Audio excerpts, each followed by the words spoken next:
It's crazy what some people will put up with for a little bit of money. Desperate times, I suppose. Well, I am one of those desperate people. Desperation to get my daughter a life-saving medical treatment is what drove me to where I am now. That same desperation has led to daily fear of what might happen to Danny and I now that it's over.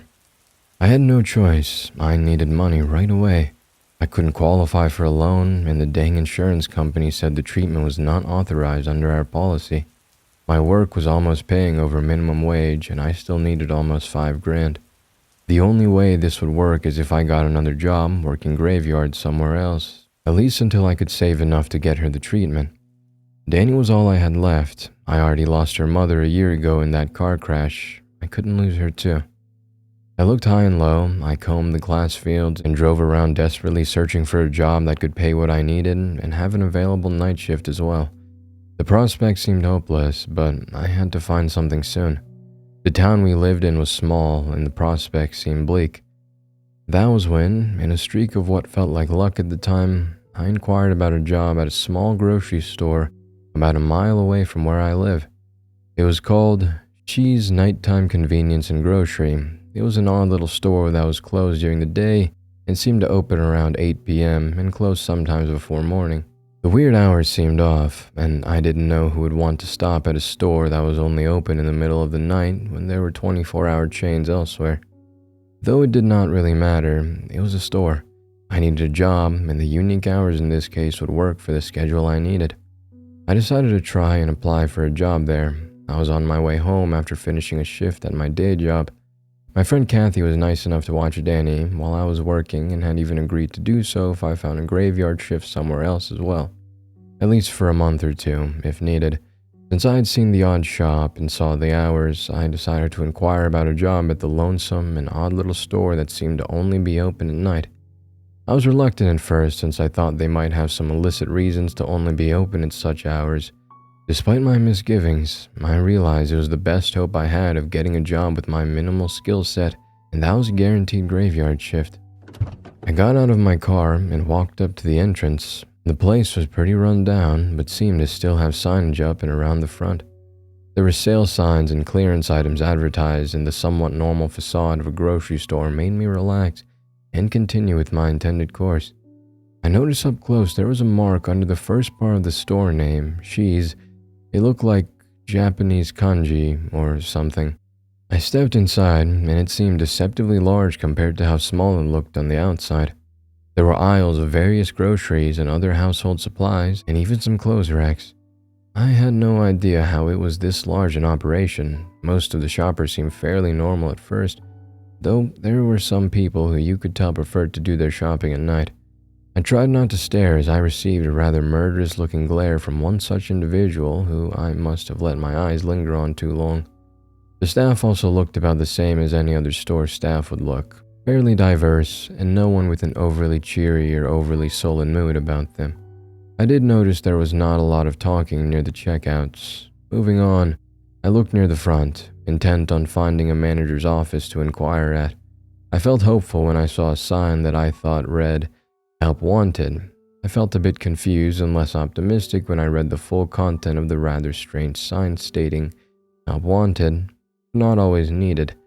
I was not sure how to take that, so I decided to look for someone to ask. As I approached the back office and went to knock on the door, I was interrupted by a large man with a blue store apron and a name badge indicating he was Store Manager Benny. The large man welcomed me with a pleasant, though slightly forced, "Hello, can I help find you something today?" I was distracted by the almost pained expression on his face, like his smile would eventually shatter the muscles in his face if he kept it on for a moment longer. Brushing past the distraction, I remembered why I was there. "Yeah, I was actually looking to apply for a job here." I stated my earnest intent while gesturing to the help sign near the door. Benny stopped smiling and looked at the sign, then looked as if he was about to say something when he held up a finger and pulled out a radio from his pocket. "Molly, what is the bagger situation today? How are we holding up staff-wise?" There was no immediate response. He smiled again in that disturbing way while he drummed his fingers along his tie as he waited a response. His face wrinkled, and then he stated, I am sorry. I think we might be full at the moment, but thanks for your interest. He was about to usher me away when his radio barked to life, and I heard a static, laden voice on the line. I couldn't hear everything, but it sounded strange, and I thought I heard something like, Rob got problem and got bagged. I didn't know what to make of the weird bits I heard, but before I could think twice about it, I heard Benny mumble, Alright, but next time answer faster. It could have been in code black, and if you mess around with those customers, it is your ass next. I was still standing there in awkward silence when he wheeled around and his frustrated veneer vanished, and he was back to the awful fake smile as he loudly proclaimed, Congratulations, there is an opening now. Let's get you set up. Can you start tonight? Right now, as in tonight? Yes, thoroughly surprised they would want me to start immediately and without any application or vetting process to speak of. Yes, right now. Don't worry, we can sort out all the legal stuff later, but for tonight, we're actually a bit busier than normal and we could use the help. First though, let's talk teams and some mandatory paperwork. I was not sure what he meant, but I figured it might mean a salary negotiation. Sure, what is the pay and benefits? I knew it was a little tacky to ask up front, but I needed that money badly, and Danny couldn't afford for me to get taken for a ride by someone lowballing my wages. $45 an hour is the pay for baggers, which is what we normally start people as. I almost gasped aloud. That was crazy for a grocery store bag boy. My surprise was apparent, and Benny held up a hand and cut off my next question, stating, We value hard work and integrity here, and just a wee bit of discretion. He laughed aloud and slapped his knee. But in all seriousness, there is a non-disclosure agreement we do need you to sign with the paperwork. He grinned again, and I thought the discretion bit and NDA was weird, but that was double what I was making at my day job, so I was overjoyed at the prospect. He continued, Health coverage and dental are fully covered, but no life insurance. Those policies always have some trouble for some reason. His grin widened as he said the last part, and it looked even more fake than before. Despite some disturbing implications, I could scarcely hear the alarm bells in my head over my future payday. I had found a miracle. I would be able to get enough money in about a month working here and my day job. I would be able to get Danny that treatment. I didn't need to be asked twice. I readily agreed to the offer. Very good decision. Welcome to the She family. Ed, get out here and get our new hire an apron and a tag and start with the simple version of the bagger training. An unpleasant-looking older man emerged from the back room and was holding an apron and moving with an odd gait that might have indicated some previous injury or the like. I forced a smile and introduced myself, but the man, Ed, as I heard his name, did not reciprocate. He looked me up and down and snorted derisively in a way that was not hard to take offense to. I let it go and waited for him to say something. Just before opening my mouth to ask when the training started, he cut me off and humorlessly asked, You know bagging, filler? Bagging? Like bagging groceries? I tried to clarify. He glared at me and just nodded his head. Well, yeah, I have a general idea. I never worked at a grocery store before, but I think I know how things should be bagged, generally speaking. He paused an uncomfortably long time, and I was about to try and speak again when he snorted and gave a rather unpleasant throaty laugh that ended in a dry coughing fit. After he finished, he said, Not like this, I'm guessing you don't. Alright, then come on. I will show you how we do the bagging and also the other rules. Reckon you better listen close. I ain't for repeating myself. I nodded my head and we started towards the back room when I heard the radio on his belt come to life and a very nervous sounding voice on the other line say, Code black, repeat, code black. Ed's face wrinkled in a way that somehow made him look even more annoyed than usual. God damn it all, more of them fillers already. He turned and left, angrily shouting some imperceptible grunts and complaints into the walkie, and left me near the back room, dumbstruck and not sure of what to do next. What was a code black? Why was everyone afraid of them? I was about to go look for someone when I felt a hand on my shoulder, and I wheeled around to see a woman. The tag on her shirt read, Assistant Manager Molly. She smiled at me, and it did seem more genuine than some of the others here. I'm sorry we have not met. You must be the new hire. I'm Molly, the AM here. I can help you with training and orientation. You can be a great asset here at She's. He held a hand toward the backroom doors and ushered me towards them. We moved into the backroom halls, and as I looked around, I saw several doors that looked like ice boxes. I figured they must store a lot of products to need that many freezers scattered about. Visible near the freezer's doors were shelves of other inventory.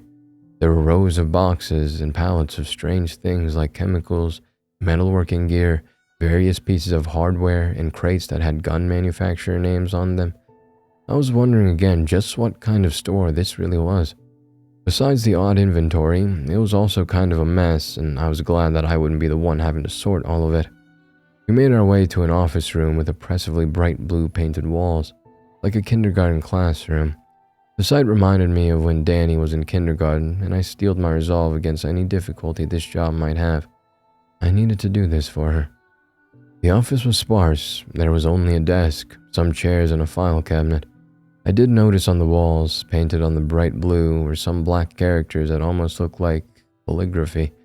Most of those kanji were on the wall, and again, I wondered what they meant. Before I could guess, Molly was motioning to me. She gestured for me to sit down at one of the only two chairs. In this case, the one facing the desk. I sat down, and she sat opposite me. She looked over a few pieces of paper she had on a clipboard, and then smiled. Turned around and started rummaging through a file cabinet. As I was waiting, a sudden shriek was heard outside, and I looked to the door and suppressed a gasp. Molly didn't react and kept looking for something. I thought maybe she hadn't heard it, and I was about to say something when she wheeled around with a large binder in hand and dropped it onto the desk with a loud crash. Before training starts, please fill out this form for your safety and ours.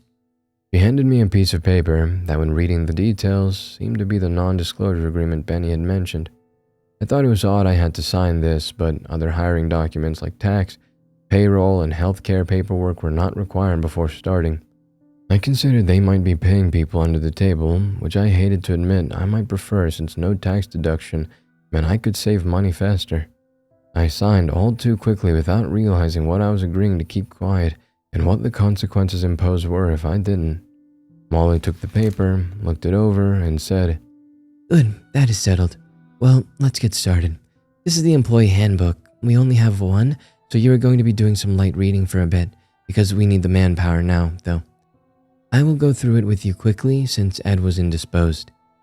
She grimaced when she said the last word and looked at her watch and then adjusted a dial on her walkie-talkie. She looked back at me and resumed.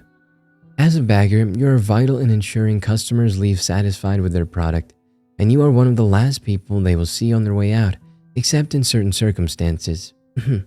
She cleared her throat loudly, in time to some muffled noise I thought I heard somewhere else in the back room. Basic rules and code of conduct are as follows. You are to bag products to the customer's satisfaction. The first thing you are to ask customers is what type of bags they want. Whatever they say goes as far as how to bag things and with what bags. You are not to ask about or discuss the purchases of the customers, no matter how curious you are or how talkative they might be. No questions, period. Understood? She slammed her fist on the binder, and I jumped back startled as she looked at me. I stammered out a quick acknowledgement. Yeah, I mean, yes, understood. Good, She said, and continued with the list. No assistance may be provided to customers for loading or unloading things from their vehicles. If a customer requests help to their vehicle, do not under any circumstance assist or leave the building with them or any customer at any time, regardless of the story they give you as to why they need help. It is our policy, and they know this. If requests persist or you are feeling intimidated or threatened, you are to press the yellow button at the end of each checkout by the bagging station. A security personnel will escort the offending customer to aisle 4 for processing and detainment. Wait, detainment? They didn't just kick them out?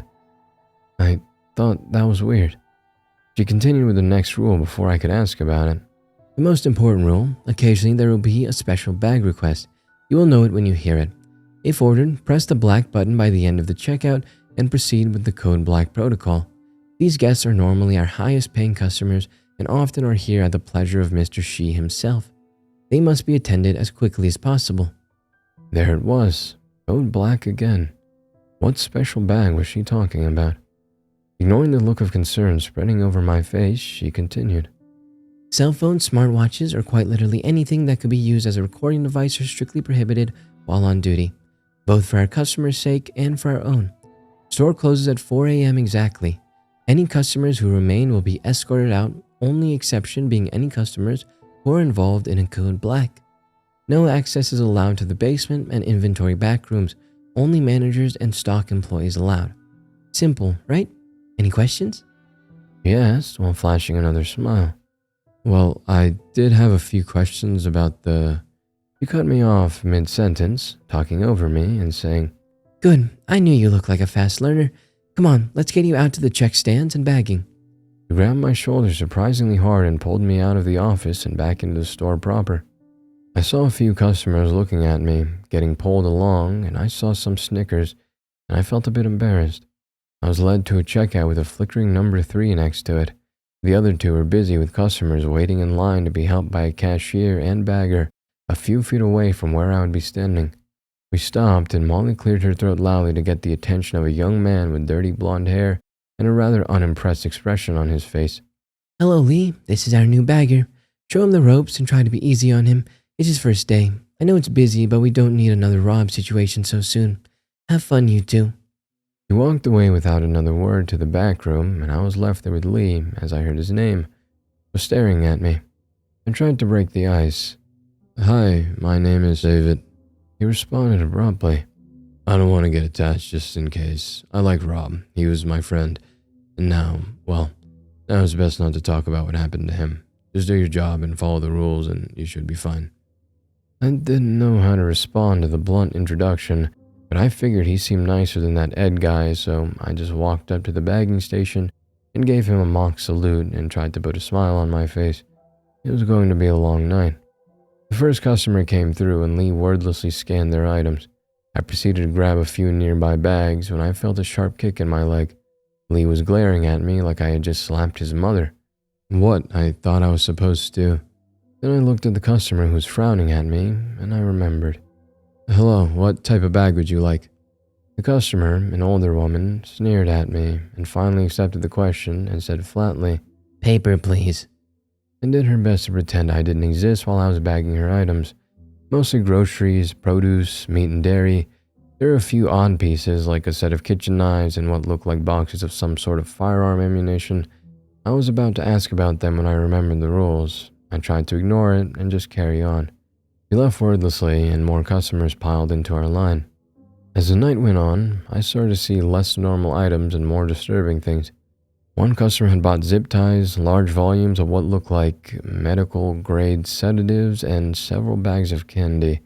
Another bought an ungodly amount of various weapon ammunition and several large fruits like watermelon and honeydew. I thought he might just be shooting some fruit for target practice until I saw what appeared to be a Kevlar vest and an uncomfortable amount of alcohol. After a dozen very disturbing customers came through, I finally found someone who seemed a bit friendly. She was a kindly old woman who seemed to enjoy speaking to me and by all accounts was very nice. It was a much-needed reprieve and I actually enjoyed talking with her. Her name was Marge and she was just buying some baking supplies, eggs, butter, flour, spices, all pretty normal things. You simply must try my raspberry tart. It is divine. I will bring some by next time, or better yet, I think I still have some in my car. Won't you be a doll and help an old woman with her groceries? I was about to accept when I saw Lee's face go blank and he just shook his head. I looked back at Marge and she had a wide grin on her face and I looked down at the second half of her groceries yet to be bagged. There were containers of various chemicals including rat poison, bleach, and ammonia. I tried to speak, but I froze and she asked again. Come on, dearie, my hip is in bad shape after my fall. It'll only be a moment and you can have a treat and a nice tip as well. Her grin shifted in a way that made me very uncomfortable and I struggled to speak, but finally blurted out. No thank you, ma'am. Store policy. We are not to escort customers out of the store under any conditions. Her grin vanished and a grimace of anger flared up briefly. Oh well, your loss, I suppose. I would have made it spectacular. I thought I might get one of the new ones before you figured it out. Next time, Sonny, I might just find where you live and make a house call. She winked at me and pushed her cart away, and I was shocked and horrified at the implication of what had just happened. Lee elbowed me in the side and gestured to the customer who had taken her place, and I was forced to just ignore another uncomfortable encounter that night. After a long shift of bagging goods for an assortment of disturbing individuals, I realized my work was done when a screeching PA system informed everyone in the store that It is now 4 a.m. and we are closing. If you have not purchased your items already, then you must leave. If you are loading goods, a reminder that no employees may leave with you. You must take them and leave. If you do not, they will be confiscated. Any customers lingering in the store will be confiscated as well. geez, they were not joking about the strict closing time. A large group of people that I had not seen before moved through the aisles with flashlights and batons. They must have been the store security team. They seemed overkill and intense, more like paramilitary than grocery store security guards. They were looking for any stragglers, apparently. I thought just then of the weird announcement about people left behind being confiscated as well, and it seemed kind of concerning with how serious they were about everything getting the hell out on time. I was ushered out as well, along with the other staff who left wordlessly. I tried to make a quip to Lee, asking if there was ever overtime, but he just kept his head down and ignored my joke. I did not know what kind of operation this was, but the more I learned about it, the more I felt like I made a mistake in taking the job. I had to keep it for a while longer, at least until I could save enough for Danny's treatment. I worked the cheese for a few more weeks of uncomfortable conversations and ghoulish and unspeakable items being bagged at the caprice of disturbing and malign customers. I saw 2 code blacks in that time. At least I should say I overheard them. Lee told me not to look and try to avoid the attention of the customers who ordered them. After the first one, in my second week of work, I did not see Jay, the other bag boy, again. Lee warned me not to ask about him, and I was getting increasingly terrified of what would happen if I got one as well. What the hell were those code blacks? The only good news I had was that the store paid bi-weekly, and to my surprise, it seemed like almost no taxes were taken out of my paycheck. I had almost a full $2,800 from the first 2 weeks of work. A little more, and with a bit of the money I saved up from my other job, I could afford Danny's treatment. I just needed to make it 2 more weeks, and then I could quit and never see the awful place again. I managed to avoid any trouble for my 3rd week, but in my last week, I had a disastrous run-in with a customer. It was what started a sequence of events so horrible that the conclusion still threatens my family's safety and terrifies me to this day. It was about 11 p.m. and things were going okay. Some of the managers were poking around and there was an odd air of concern and anticipation in the air. Lee told me that the owner would be stopping by at one point that night, Mr. She himself. I was trying to ask more about the owner when a large bald man came to our checkout. He had horn-rimmed glasses and a large jowly face that was fixed in a leering state that made me feel very uncomfortable. He tried to chat with me, but I got very bad vibes from the man. I tried to ignore him, but he kept pressing it. "Oh, come on, man, lighten up. I see you're new here. What's it like working here? You see any real action?" My response was simply asking, "What type of bag would you like, sir?" "I will show you my bag if you show me yours," he said, then let out a belly laugh that almost knocked his glasses off as he kept smiling at me with a sick gleam in his eyes. After a moment, he finally said, "Plastics are fine, I suppose. Just trying to lighten the mood. You look tense, like you could use a break." I ignored him while bagging copious amounts of junk food, a pair of pliers, lube, condoms, and various chemicals like bleach and OxyClean. I had become slightly inured to the worst of the colorful characters and the concerning wares they purchased, but this one seemed particularly loathsome. "Yeah, you could definitely use a break. Hey, I know. I can give you a little pick-me-up in my car right outside. Help me take this stuff out and I'm your huckleberry." I couldn't even formulate a response. I couldn't think over my skin crawling away to another zip code. I resolved to just fall back on the rulebook line and proceeded to inform him that we are not allowed to leave the store with customers for any reason. To my horror and disgust, this one did not let the matter go. "Oh, come on, you're just playing hard to get. Seriously, I'm sure I can pay you more than these people. Come on, what do you say? Come on out and we can talk about it." I repeated the rules again while bagging the last of his items, but he would not let it go. "Hey, listen to me, you little fuck. You think you're too good for me? You think you were some kind of hot shit? Huh? Well, you are coming outside now. No one ignores me like this. I have a special treat in store for stubborn pricks who don't listen to me. His face was bright red and he was practically spitting the words at me. I panicked at first, but then I remembered the button by the bagging station. I pressed it discreetly while trying to hold my ground, shrinking slightly back to the vile tirade of the deranged individual. I took a step back and he moved forward, looking like he was going to grab me. To my surprise, a large gloved hand fell on his shoulder. I looked behind him, and a nearly 7-foot-tall man clad in a weird cross between police riot gear and military-grade armor was holding him back. The customer turned around and started to yell at security. "Do you pricks know who I am? I know the owner. You will all be sorry you crossed me. I'm going to..." And a sickening crunch was heard, followed by the man going limp. The guard holstered a now bloodied security baton and bent down over the dazed form of the customer. His eyes were glazed and he likely had a concussion, but he was still conscious and tried to speak when the security guard seized him by the throat and hoisted him back to his feet. The customer tried to whimper out a soft and confused sounding, "Wait." Before he was punched so hard in the chest, I thought I heard his ribs break from where I was standing. The helmeted face of the guard turned to me, looked me up and down, and asked, "What type of bag was he using?"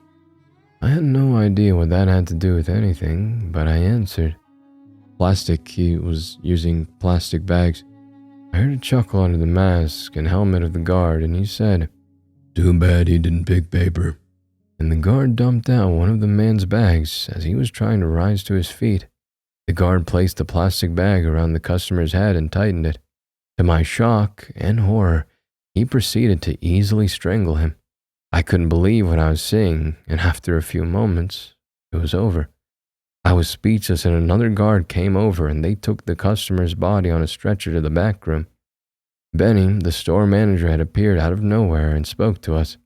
"I'm sorry you had to see that, but I'm glad you are safe. We take threats very seriously here and know you all need to be safe in such dangerous times. This is why we keep this place safe from dangerous people like that. I trust what happened here will also be safe and secure with you, right? After all, we wouldn't want you endangered by anyone like that knowing where you live, right?" He smiled at us and left to the back rooms. I understood the veiled threat and realized I would not be able to tell any real authorities or report on this madhouse. Despite that encounter, my night was not done yet, and the worst was yet to come. Lee would not speak to me about what we both saw, and we tried to move on with the night and pretend what we saw happen didn't happen. It was getting close to 4 a.m. and we would be able to close soon. I was so close to being done with this place and getting out of there and home to my little girl. I just needed to hang on for a couple more days. There were only a few more customers lining up at the checkouts when something odd happened. A well-dressed man went to checkout number 2 and they shut off their light and said the scanner was not working anymore. It seemed fishy since it had been fine all night, but when the guarded looks and concerned faces flashed before me and then back at the well-dressed man, I realized that they might know something I didn't. My heart sank as I realized he might be one of those special customers. I looked over at Lee and he was visibly sweating and fumbling with the cash register. The man sauntered over to our checkout. He had a small basket with what looked like a fine sewing thread, thimbles, and tailoring articles. It also contained a hacksaw, a plaster cast, and several boxes of nails and rivets that seemed to clash with the sewing equipment. By itself, I did not think anything of it, and I relaxed a bit. Lee was pale and wordlessly scanned the small items he had. After they came down the conveyor, the man turned to me, tipped his hat, and introduced himself. "Good evening, my friend. My name is Henry Jaspin. I work for a little antique clothes shop, and I'm here to get some materials." I relaxed a bit more. This did not seem too strange. I proceeded to ask, "What type of bags would you like today, Mr. Jaspin?" "Well, my good fellow, I should think paper for the small bits you see here, indeed. I found all the tailoring kit I need to make work anyone would be proud of, but what I really need today are some raw materials. So the bag I really need will be a body bag tonight, preferably the larger variety." My mind was racing. My heart was pounding. Did he just say he needed a body bag? I was about to ask him to repeat it when it dawned on me The rules had said, a special bag request, you will know it when you hear it. I realized I had just encountered my first code black. I forced my trembling body to move and I pressed the black button under the bagging station. I heard an alert on nearby walkie-talkies. Code black on number 3. Confirmations were heard all around. There was a burst of motion near the back and I handed Mr. Jaspin his bag of smaller merchandise as Benny approached us. Good evening, Mr. Jaspin. He managed to choke out the words, seeming uncharacteristically nervous. Oh, Benny, don't worry, I know what I asked for, and though you are a big fella, I wouldn't dream of picking you. We go too far back. Besides, your skin is terrible. Can you imagine one of our suits on you? Mr. Jaspin let out a howl of laughter and Benny followed suit with a nervous chuckle of his own. Your new employee, however, he has a nice strong jaw and broad shoulders. Not as much meat, though. He looked me over and I was confused and terrified at the implication of whatever it was he was talking about. As he was eyeing me, Benny spoke up, saying, Of course you are free to pick as you please, but if I could suggest an option, we just picked up a rather unruly fellow who was just processed a few hours ago, and he is on the larger side. Perhaps he would be a good alternative. Of course, Benny, you and your new hire lead the way. I followed Benny, in between him and Mr. Jaspin, who was behind us. We went into the back, and then through the keycard locked door that led into the basement. Benny shot me an apologetic look as we descended into the basement, and I beheld what was down there for the first time. The place was very dark and freezing. I thought it might be another type of meat locker, and I was not too far off. When the light switched on, I had to stifle a gasp of shock and horror. As soon as the room was illuminated, I saw it all. We were surrounded on all sides by rows and rows of body bags. Almost all of them were full. Corpses leered out of many of them, all in various states of decomposition. I thought I was going to be sick. It looked like a morgue. I realized that we had been dealing with these products the whole time. I laughed quietly to myself in despair when I realized the options were paper, plastic, and apparently body bags. I thought of the conversation of selecting a person. I also thought of the other people who had handled code blacks and had not been seen again. Like Rob. Rob was bagged. I stood there, mouth agape, trembling at the horror of the nightmare room before me, while it all unfolded in stark terror to me. Mr. Jaspin calmly perused through the inventory of corpses. He would scrutinize them, pinching a cheek here and there and giving a tut-tut or moan of disdain. He came across the body Benny had pointed out, and he said, My, he is a big fellow. A lot of material they would love to use. Skin is a little dry in places, a touch of eczema. This is all right, though, Benny, old chum. You have a deal. I will tell Mr. Shi. Benny sighed in relief and started to guide me out of that nightmare dungeon.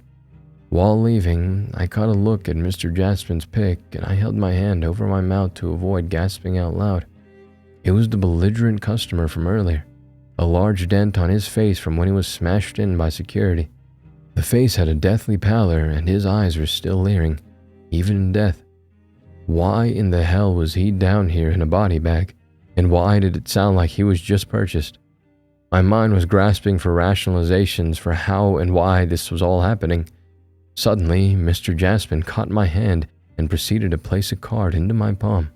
As for you, my fine friend, we would love to have a worker like you at our establishment. She runs a tight ship here, but we are a bit more free-spirited at the tailor. Take care.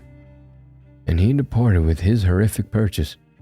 I was ushered upstairs in a daze, and I vaguely heard Benny talking with someone.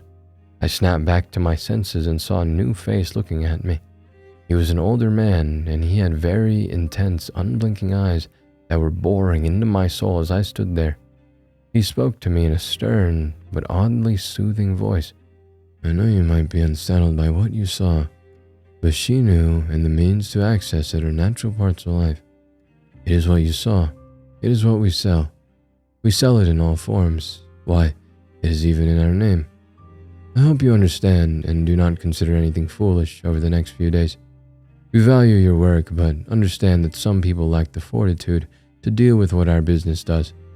Just don't forget that when you head back home to your house on 4th Avenue, the large cherry tree at the end of the street is blossoming and looks beautiful. You should take your daughter to see while it still blooms." He placed a hand on my shoulder and squeezed it while departing. I had no idea what I had just witnessed, but I knew I was in trouble. My mind was a jumble, and besides the imminent threat, I found myself considering something unrelated. A name. I thought about what Mr. Shi had said about Shinu and how we sell it. I looked again at the sign as I was leaving. Shi's Nighttime Convenience and Grocery. I did not think anything of it at first, but I looked closer at the kanji by the first word. Looking up the meaning on my phone, I saw it was indeed the kanji for Shi, sometimes used when counting as the number 4 in Japanese, but more often associated with something else. The dawning horror and simplicity of the name made sense now. Shi, more often, translates to death.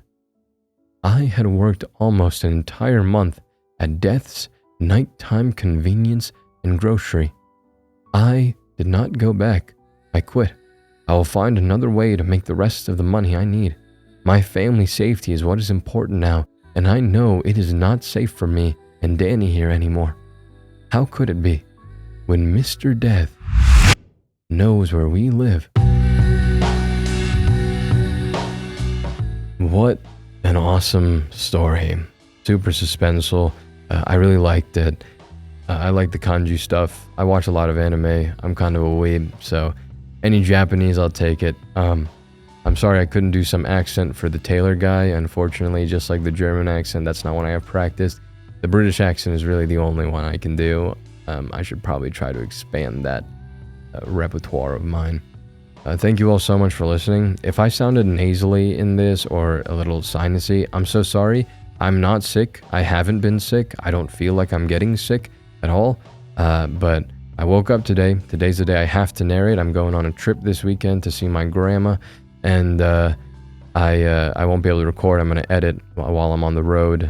I'm not going to be the one driving, and I will probably edit when I'm there. So I can't really re-record this on a different day, so it had to be today. And my face decided, of all days, today was the day that my sinuses just wanted to give out on me. So I'm so sorry if you heard that, and if it was a problem. I don't know how apparent it'll be, but I didn't like it while narrating, so hopefully it won't be too bad for you.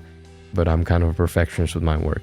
Thank you so much for listening. Again, this is the second rules list sort of story I think I've ever done on my channel. The first one was a really long time ago.